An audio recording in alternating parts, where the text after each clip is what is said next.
اور اس میں انہیں بڑی ملائمت اور نفاست محسوس ہوتی تھی۔ خان صاحب نے دوسری مرتبہ بھری محفل میں ٹوکا تو وہ سوچ میں پڑ گئے۔ اب جو پلٹ کر پیچھے دیکھا تو نظروں کے سامنے ایک منظر کے بعد دوسرا منظر آتا چلا گیا۔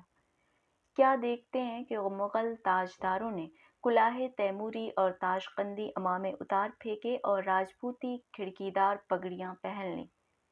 ذل سبحانی ماتھے پہ تلک لگائے فتح پور سیکری کے عبادت خانے میں بیٹھے فیضی سے فارسی رامائن کا پاٹھ سن رہے ہیں۔ تھوڑی دیر بعد پنڈتوں اور ملاؤں کے مناظرے میں وہ شور و غوغا ہوا کہ یوں لگتا تھا جیسے مست کھچر بھیڑوں کے چھتے چبا رہے ہیں۔ اکبر اعظم مذہب سے اتنا مایوس اور بیزار ہوا کہ ایک نیا مذہب ایجاد کر ڈالا۔ وہ اپنی ہندو رعایا کو جلد از جلد خوش اور رام کرنے کی غرض سے بھی اپنے آبائی دین سے بیزاری اور لا تعلقی ظاہر کرنا چاہتا تھا۔ حقیقت یہ ہے کہ بائیں جاہو حشم و شریعت سے برگشتہ ملاؤں سے مایوس اور اپنی رعیت کی اکثریت سے خوفزدہ تھا۔ رفتہ رفتہ دیں پناہ کو اپنے غار حراس پر غار حرا کا گمان ہونے لگا اور اس نے نبوت کا دعویٰ کر دیا، جس پر اس کی اپنی ملکہ جودھا بائی اور ملا دو پیازا تک ایمان نہ لائے۔ اس نے سب کو خوش کرنے کے لیے سب مذاہب کا ایک کاکٹیل بنایا جسے سب نے اسی بنا پر ٹھکرا دیا۔ میرے کام کچھ نہ آیا یہ کمال نئے نوازی۔ پھر دیکھا کہ سمندِ شبرنگ کی ننگی پیٹھ پر شباشب منزلیں مارنے اور ملکوں جھنڈا گاڑنے والے مغل سورما اب جمنا کنارے راجپوتی طرز کے درشن جھروکے میں اور لال اماری اور پچ رنگ مستک والے فیل گرا ڈیل پر براجمان نظر آتے ہیں۔ لو کے تھپیڑوں نے فرغانہ کے فرغل اتروا دیے۔ ململ کے ہوادار انگرکھوں نے زیرہ بختر کی جگہ لے لی۔ رفتہ رفتہ فاتحین نے اپنی مادری زبانیں عربی، ترکی اور فارسی ترک کر کے ایک نئی زبان اردو وضع کی، جو ابتداً خود ان کے لیے بھی اتنی ہی بدیسی اور اجنبی تھی جتنی ہندوؤں کے لیے ترکی یا فارسی۔ مکمل عسکری فتح کے بعد حکمراں قوم نے اپنی اصل زبان سے دستبردار ہو کر خوش دلی سے ایک نوع کی ثقافتی شکست مان لی، تاکہ ہارنے والے یہ نہ سمجھیں کہ وہ اپنے سکے کے ساتھ اپنی مادری زبان بھی مستقلاً رائج کرنا چاہتے ہیں۔ مسجدوں اور خانقاہوں کے دروازوں اور محرابوں پر ہندوؤں کے مقدس پھول کمل سے منبت کاری ہونے لگی۔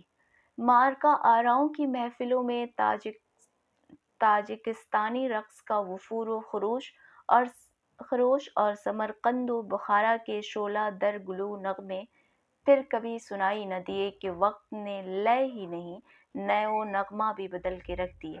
ماورائے ہند کے صاحب کمال رامشگر اور اقصائے فارس کے نادر نوازندگان سبکدست اپنے بربط و چنگ و رباب بغلوں میں دبائے مدتیں گزریں رخصت ہو گئے۔ ان کے جانے پر نہ آسمان رویا نہ ہمالیہ کی چھاتی شق ہوئی کہ ان کے قدردانوں نے اب ستار، سارنگی اور مردنگ پر ہندوی راگ راگنیوں سے دلوں کو گرمانا سیکھ لیا تھا۔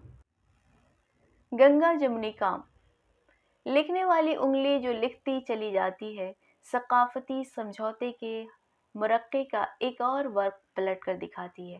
دریائے گومتی کے روپ کنارے رہس کا رسیا، اودھ کا آخری تاجدار پیروں میں گھنگرو باندھے اسٹیج پر اپنی ہی بنائی ہوئی ہندی دھن پر نرت بھاؤ بتا رہا ہے۔ ایک ورق اور پلٹیے تو جمنا کنارے ایک اور ہی منظر نگاہ کے سامنے آتا ہے۔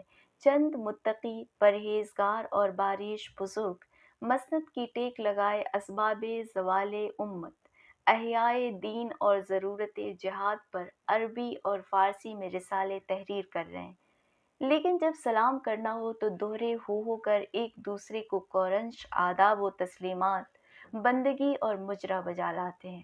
السلام علیکم کہنے سے اعتراض کرتے ہیں کہ یہ رواج جو 1200 سال سے مسلمانوں کا شعار اسی طور رہا تھا جیسے شلوم امت موسوی کی یا جے رام جی کی اور نمسکار اہل ہنود کی پہچان رہی ہے۔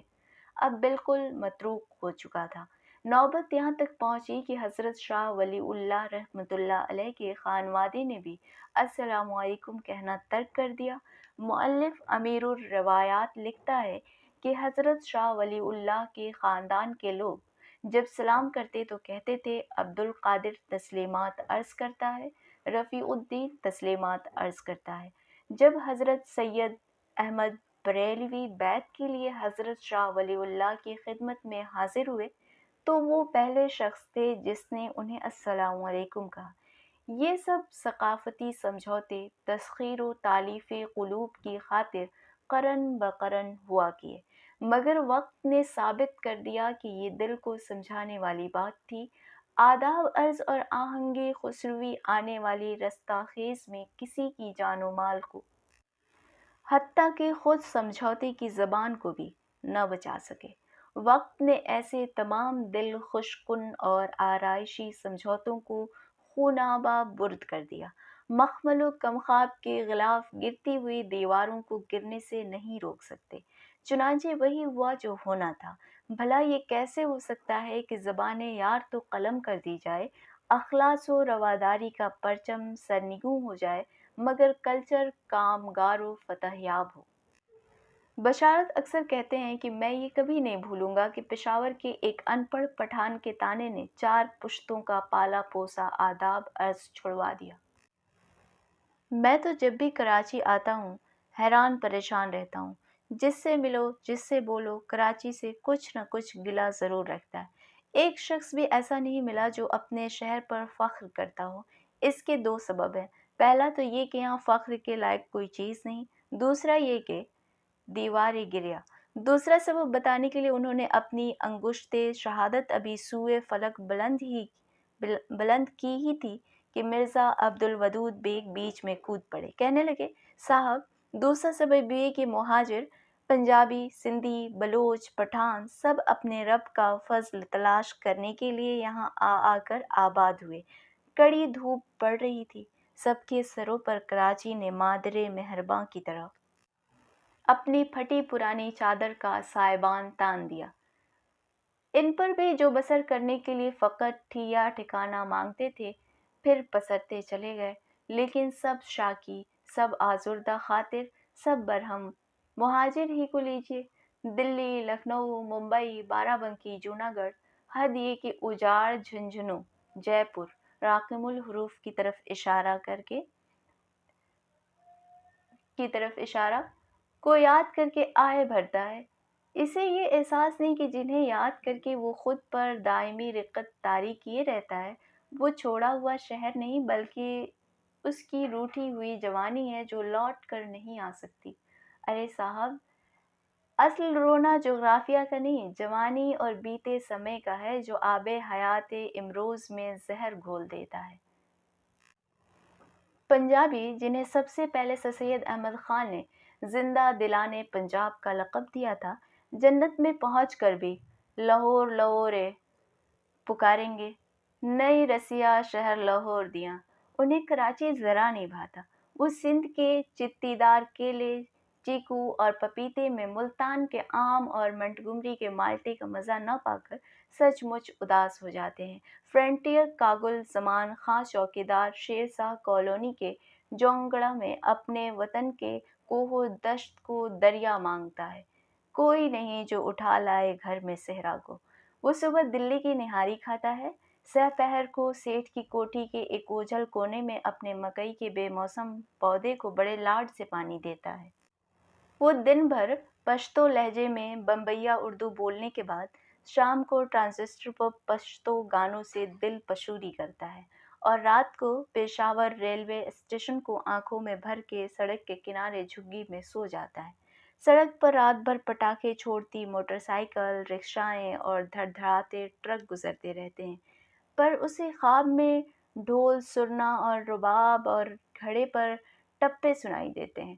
ادھر کوئٹہ اور زیارت سے آیا ہوا بلوچ کراچی کا نیلا سمندر دیکھتا ہے اور بلوچستان کے سنگلاخ پہاڑوں اور ان فربا دمبوں کو یاد کر کے آپ دیدہ ہو جاتا ہے جن کے وہ بڑے خستہ سجی کباب بنا سکتا تھا۔ اب رہا پرانا سندھی، تو وہ غریب اس زمانے کو یاد کر کے آہ بھرتا ہے جب یہ چاروں حضرات کراچی تشریف نہیں لائے تھے